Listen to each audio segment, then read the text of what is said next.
Om Ajnanatimidandasya Jnananjana Shalakaya Chakshurunmilitam Dhena Tasmai Shri Gurave Namah.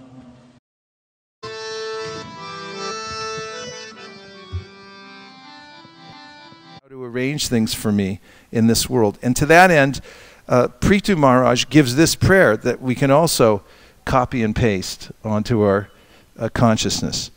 My Lord, due to your illusory energy, all living beings in this material world have forgotten their real constitutional position, and out of ignorance, they are always desirous of material happiness in the form of society, friendship, and love. Therefore, please do not ask me to take some material benefits from you, but as a father, not waiting for the son's demand, does everything for the benefit of the son, please bestow upon me whatever you think best for me. Whatever you think best for me. So this understanding of today's verse and of the specific words Swakartanam, what is a big desire, is an important focus for advancing in devotional service. That is to carefully examine one's desires, to line up whatever material desires one has now in cooperation with Krishna's plan, to take guidance from brahmanas, and also to follow the religious processes. Don't deviate from those, because there will be bloodshed as a result of doing that. And we can also make a study of desires and see how it is that Krishna responds. Throughout this Shastra, we see ways in which the Lord particularly notices the desires of the devotees.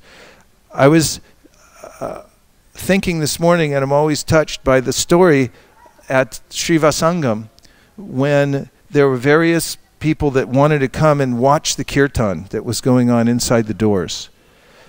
And there was a brahmachari who sustained himself only by drinking milk. He was a very pure, celibate, mode of goodness personality, and he came to Srivas Pandit and he said, I would like to come and see. And he said, I only live by drinking milk. Srivas Pandit was impressed, and he said, okay, you can come in. And he hid him in there. And when the kirtan started, Mahaprabhu then stopped, and he said, I can't get the regular ananda that I get. I'm not feeling it. There must be some impure person here. As an indication of how subtle desire is. Even in an assembly, if we're hearing and chanting and then some impure person comes in, there can be 200 people in the audience, and one person comes in who's has some contrary desire, and the speaker can feel it. It's like it chokes the whole energy in the room. And so similarly, Mahaprabhu could sense there was some impure person there, so he stopped the kirtan. He said, is there some outsider here? And that's what these desires are. They're like outsiders. They enter into the purview of our heart, which is meant to be for worshiping the Supreme Personality of Godhead, and they gum up the works. So Srivas Pandit then said, no, there's no impure person here. Only this brahmachari. But he only sustains himself by drinking milk. Mahaprabhu said, throw him out of here. That's not the qualification that you only, all the babies in the world could come in then. And this is a transcendental process. It's not a matter of some pious activity or some austerity. You can't come into the inner sanctum of the Lord's service just because of that. And as he was being escorted out, unceremoniously, by the Supreme Personality of Godhead, who told the devotees to take him out, his desire in his heart, he thought, I saw it. I saw the Supreme Personality of Godhead. He was so touched with seeing the Lord's dancing, even though it didn't last very long. He was appreciative, and that desire was there in his heart. And Lord Chaitanya noticed it. And he said, okay, bring him back. Bring him back. That's how subtle desire is in our relationship with the Supreme Personality of Godhead, that he notices. And it's not an external process. I can exhibit myself as a great devotee externally, but the process is internal. It has to do with the refinement of my own desire and my own way in which I'm cooperating with Krishna and sincerely asking for his service. Another is Tapana Mishra. And this is emblematic of the way in which people come to Krishna consciousness. Tapana Mishra was a great pundit, but he read too many books. And when one reads too many books or becomes a bookworm, our acharyas say, you can become confused. It's not necessary to collect too much knowledge. You don't need too much knowledge in bhakti. You just need the right knowledge. So he collected too much knowledge and he became confused. And he didn't know how to move in life. So he was praying internally, please show me the way. And in a dream, a brahmana came to him and said that the Supreme Personality of Godhead, Chaitanya Mahaprabhu, was going to come. And so you go meet him and he'll resolve it for you. So when he woke up from his dream, this was in East Bengal, he went and there was Chaitanya Mahaprabhu. He met him. He happened to be visiting at that time. And he went and he surrendered and he said, I don't know what to do. I've studied everything and I can't figure out the right course in life. And Mahaprabhu then told him very directly, he said, you have to chant Hare Krishna and you have to surrender. And so Tapana Mishra surrendered. And then Mahaprabhu said, now you go to Varanasi. And all the devotees were thinking, what? He just surrendered to the Supreme Personality of Godhead and he sent him to the place where there's the more Mayavadis than anywhere in the world. But they didn't know that Mahaprabhu had a plan. He was going to come there later and exhibit his internal potency and transform all the Mayavadis. But Krishna knows. He knows how to organize our lives. And if we concentrate on this purification of our desire and swakartanam, developing the big desire, and the big desire means pure. It means to be sincere. Then Krishna will notice and he'll help us advance in devotional service. That's my supplication for this morning. And now if there's some reflections or questions. Yes.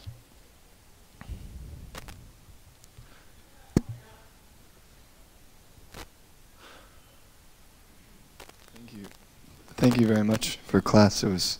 I'm glad we read this verse again and got into it deeper. There's two things I was thinking. There's one part in the Bhagavad Gita in the third chapter, verse 38. Srila Prabhupada writes a really wonderful purport. It's the verse about how as fire is covered by smoke, smear covered by dust, the embryo's covered by the womb. It talks about the different degrees of lust. And then Prabhupada gives the analogy that as fire, which is considered like mode of goodness, or the least amount of covering in terms of lust, like smoke covering fire is the least. And he says that by proper use of the fire, that one can do very powerful things. So by proper utilization of desire, one can do very profound things with it, and under the guidance of brahmanas and according to religious principles in cooperation with Krishna. And then I was thinking, we hear that analogy too about butter and fire. You know, that man is like butter and the woman is like fire. And I thought of funny extrapolation of that is that when the butter melts, then it becomes ghee, and then you can use that ghee for sacrifice. So in any stage of life, in any transition of life, one can use their life energy for sacrifice. So. Pretty good. I've never heard the extension of that metaphor in that way. Well done. Okay. Thank you very much. Okay. Pass it back.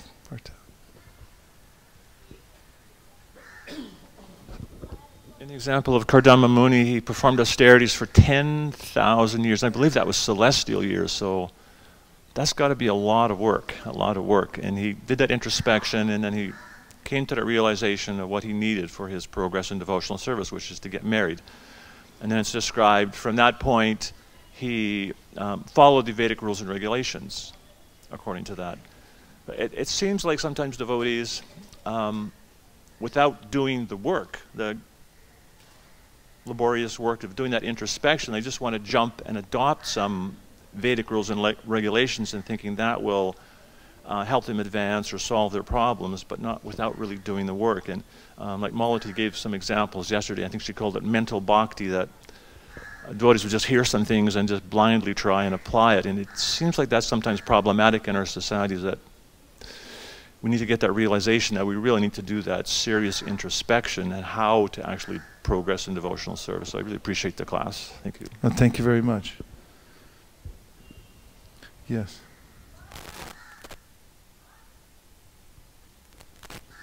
Thank you. I felt like this class was especially helpful. There's one point you mentioned about one who shouldn't act according to someone else's adhikar. One should act according to one's own adhikar.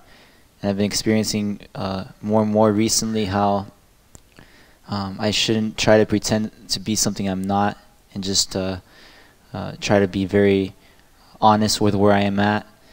And I've noticed that's actually, I've noticed it's pleasing to others, it's pleasing to myself. Whenever I try to act more advanced than I really am, I just see that everyone's just like annoyed. Who let this guy in? So I really appreciate that point. Thank you. Yeah, and I've always noticed that in any assembly, when someone's willing to be vulnerable and actually reveal what's really going on, that's when people get interested.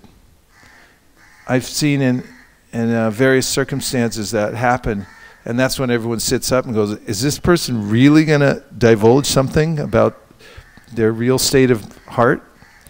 And it's helpful to everybody when that happens, the person who's divulging and those who are listening. What else? Yes. 1, 2. Thank you so much, Maharaj, for the wonderful class. There were 2 things. One was from yesterday, where you were talking about the kripa kataksh, the glance of mercy that we get. And I was just thinking that we are always asking for Radharani's kripa kataksh, or a glance of mercy from the exalted devotees. And then I was also thinking about the Upanayanam, where the Guru says, come up and sit up close so that I can look at you, you know. And so how much more powerful that would be, like, you know, it's not just a glance, it's a complete thing there. And then from today, I was thinking, and it applies very much to me, is that when you mentioned that in every transaction in the material world, we should be praying to the Lord. You know, we miss that point every now and then, but it has to be like a complete thing. Yes.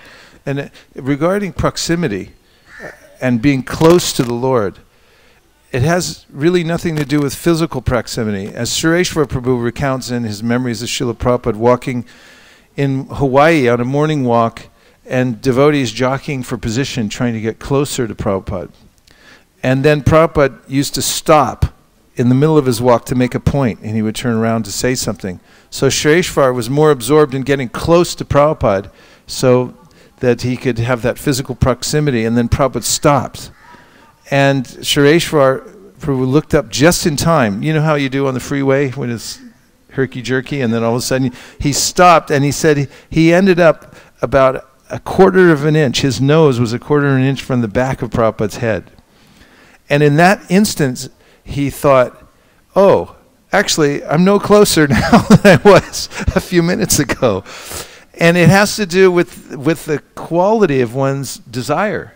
Because one can live in a remote place and have an intense desire for Krishna, and he'll come and find you. It's like that example of the transponder. I told in a class, because it affected me when the Malaysian Airlines flight went out of the radar. You remember this? It really bothered me that they couldn't find it. I was just thinking of those people, like, not only are they lost somewhere, they crash in the ocean, but insult to injury, nobody even knows where they are. They can't even figure it out what happened, because the transponder didn't work. It's that little black box, and it sends out the beep signal. And then the next day, when while I was thinking about it, I was thinking, when I was chanting, I think, this is my transponder. And the degree to which my desire as I'm chanting is actually, Krishna, please, I really need you. that he can come and find me then. He knows exactly where I am. It doesn't matter which ocean, bottom of which ocean I'm I'm in right now. If it's loud enough, and that's the volume has to do with the intensity of the desire. Akinchana. If it's akinchana, like I don't have any desires, all I need is your help. That's all I'm asking for. Please come and get me. I just want to.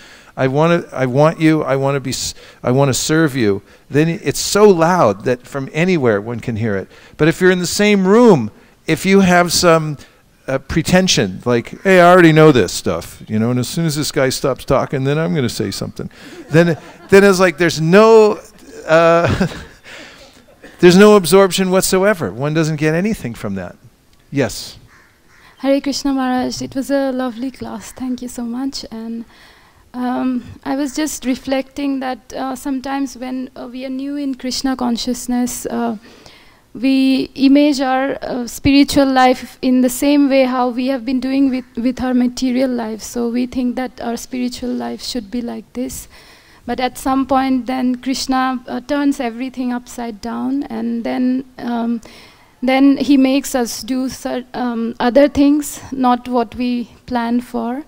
And then that's the point when we start realizing that I need to cooperate with Krishna now.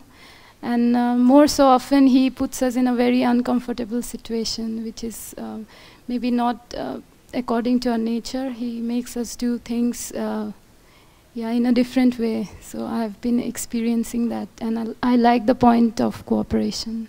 Cooperation, yeah. Yes. Just cooperate with Krishna. Yes. Is it Vasudev? I have a question. Okay. So it's described that until, or you quoted a verse that until we develop full faith in Shravanam Kirtanam, then we need to follow the religious processes, as the purport mentions. But what does that exactly mean? Like, to what extent should one follow religious processes? Because one can also, one's bhakti can also be covered by too much karma or too much of these religious processes. So to what extent should one follow them? Well, there's a particular mention of this in the purport to the verse. And one aspect has to do with one's understanding that these rules and regulations come from Krishna. Shruti smriti paranadi panchachiki vidam vida aikantihi harer bhaktir patayaiva kolpate. That one must follow the Shruti, Smriti, Panchachik Vidhi, and so forth.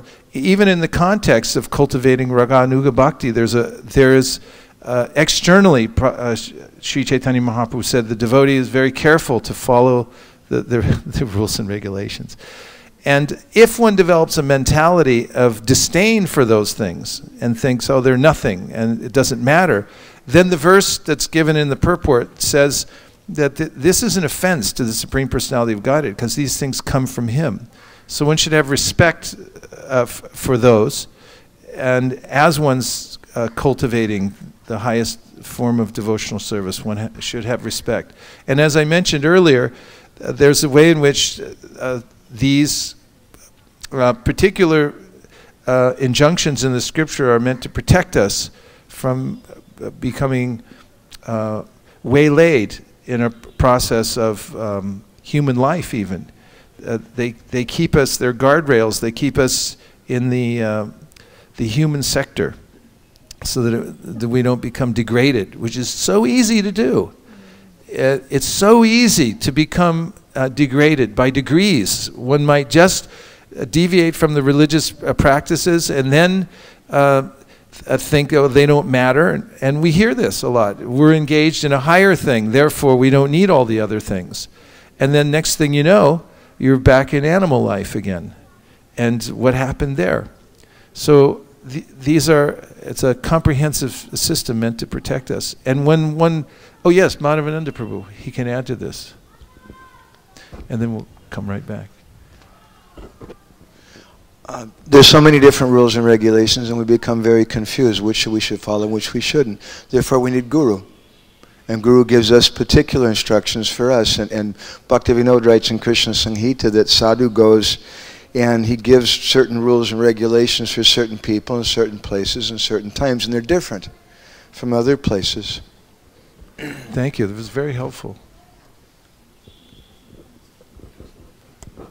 Yeah, it's like an attorney. Prabhupada said a guru is like an attorney. You go to an attorney when you have a problem, legal problem. And in the material world, everyone's got a problem. What's going on? I got a problem. What's the problem? Material problem. Okay, I understand. And you know, he's got all the books in there, and that's all he does. Hey, ever go to an attorney? Anybody? If you have a specific thing you're dealing with, recently estate planning, and we went to an attorney, they know all the stuff. You can't keep up on all that. So guru is meant to be fully conversant with all these things, to be able to give very specific advice to each person. He doesn't give the same advice to everybody, right? When you were telling this story of Contd Muni, I was thinking usually it's like the poor Cinderella wants to marry the Prince Charming, but here, like, the poor sage got the princess. Yeah. But that was just a side thought. In the purport, it was explaining how Contd Muni could understand that he wasn't yet competent for self-realization. And so I believe there's another purport where he said that he could ascertain what he really needed, and that's why he asked for the wife. So my question is, because you're speaking about we have all these desires, so sometimes it can be difficult to find out what we really need to advance, as opposed to those little desires giving us these little, you know. So can you give advice for ascertaining personally what we really need to advance? You got to have a guru. We have, as Devamrita Swami likes to say, Gaudiya Vaishnavism is a culture of guidance. And one should line up one's guidance very meticulously, so that in every aspect of one's life, one has some trusted guide. One can ask about how to move through the world. And these things take consideration, because as you're saying, it's not so easy to sort out what's a material desire, what's a spiritual desire, and so forth. It takes deep consideration and discussion with others.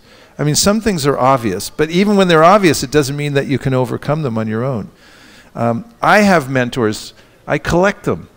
And I find out the right ones for the right things. I mean, some are peers, and I think about it very carefully. Who could I actually discuss this with that could help me right now? I had a situation the other day, just 2 days ago, and there's only one person I could talk to. And so I went up to him and said, can I talk to you? And he said, sure, I'll talk to you. And I said, here's what's going on. And I was able to unburden myself. And now you can see I'm happy again. And that'll come up again tomorrow, and the next day, and the next day, and the next day, and the next day. There's not one day when there's not going to be some complexity in your life. And so you have to take this culture of guidance and find the right people who have some foundation in their life, and they have like-mindedness, and they have realization, and then they can help you. They help you sort through it. It's like getting out of a jungle. You really do have to, the whole jungle of the material world and all these desires and so forth. But it's worth the trouble. It's really worth the trouble. Otherwise you can just dull the pain. Yes? You were mentioning that past time where, I think you said Suresh Prabhu, he was... Sureshwar, yes. Yeah, oh, Sureshwar. He was behind Prabhupada, and then he got closer, and he thought, what is the difference? So, could you maybe explain a little bit as what is the, knowing that, physical proximity is far from everything, what value is there in physical proximity, if any? Well, there's a lot. And as usual, there's balance required. An example that's given regarding associating with guru is a fire. Fire, in order to derive the benefit, you have to be a little close, otherwise you're not going to feel it. But if you get too close, you're going to burn yourself. So that has a lot to do with attitude. One should have a friendly relationship with the guru, but it should also maintain a sense of reverence and not think that, oh yeah, it's my buddy, you know. Then you cross a line where you're not able to get the downward flow of mercy. You have to keep yourself in that position. You also don't want to become so rigid that the relationship becomes stifled. So it's a balance. And a lot of that gets informed by a socialization within groups of devotees who know how to relate to one another. The etiquette is so important. I saw how we were reading Prabhupada's letters on the way over to Puri, on the plane and in the hotel and stuff like that. As Satyadev Prabhu says, it's addictive. Don't start reading these letters. You'll never stop. It's too addictive. But Prabhupada's so expert. Every person he addresses, he makes the salutation appropriate and also the closing remarks. And you can see that this is the way that Chaitanya Mahaprabhu interacted with everybody. Everybody in Puri and everybody in Navadvip, everywhere he went, he was very careful to identify who the person was, what their stature was. In the Beda Kirtan pastimes, when Prachaparudra Maharaj is watching from the roof and seeing all the devotees come, he noted that there were particular ones that got the garlands first. And those are the four gurus. They got garlands first, they're being worshipped first, and then these are the other ones. Everyone's glorified, but there's an etiquette that takes place. And so this is one of the subtleties of Gaudiya Vaishnavism. It's not Mayavad. It's a very sensitive thing. It's personal. And one has to learn to refine one's relationships, and especially with Guru. And so there's great benefit, because even if you're able to observe an advanced person, first of all, advanced devotees, they look like prasadam or something. And I remember, senior Vaishnavas who mature in the process of devotional service, they become, their whole body, if you just look at them, their legs, everything is, it looks like, it's otherworldly. I mean, just having that vision, like they're different. And also there's a sweetness too that you can note when you're in association with advanced Vaishnavas. One of my godbrothers, we were associating with an advanced sadhu, and he told me, my godbrother afterwards, you just want to take him home, you know. You just want to take him home. He's just so sweet, it's like, keep him. And so there's a sweetness that you get in the association of Vaishnavas, and you have to have that. It's a very personal process, devotional service. You have to feel that love and appreciation. And not just love and appreciation, it's something very deep where you feel like, I have a relationship with this person. And that's where this verse comes in. If there's a smile or something, somebody, as even Nirkula was bringing up, Prabhupada glanced and saw the devotees, and you remember that. So the personal exchanges are very important. But it's not everything. There's the tirobhav also. When the guru disappears, then you have to dig to a deeper level and see, how do I apply this myself? You can't just be, oh, I'm sustained by the glance, and if the glance isn't here, then I might as well just go back to the way I was. That's not the process either. So both things have to be there. Go Premanande Haribo. So today we're going to go and distribute books on the way to our various destinations, which Shraddha Devi Dasi is going to tell you about. So there's going to be a lot of opportunity for book distribution today, and Harinam, just after we hear our station identification and a word from our sponsor. Hare Krishna. Nachari Armarman, Nachari Armarman, Nachari Armarman, Nachari Armarman, hey, Nachari Armarman, Nachari Armarman, Nachari Armarman, Nachari Armarman.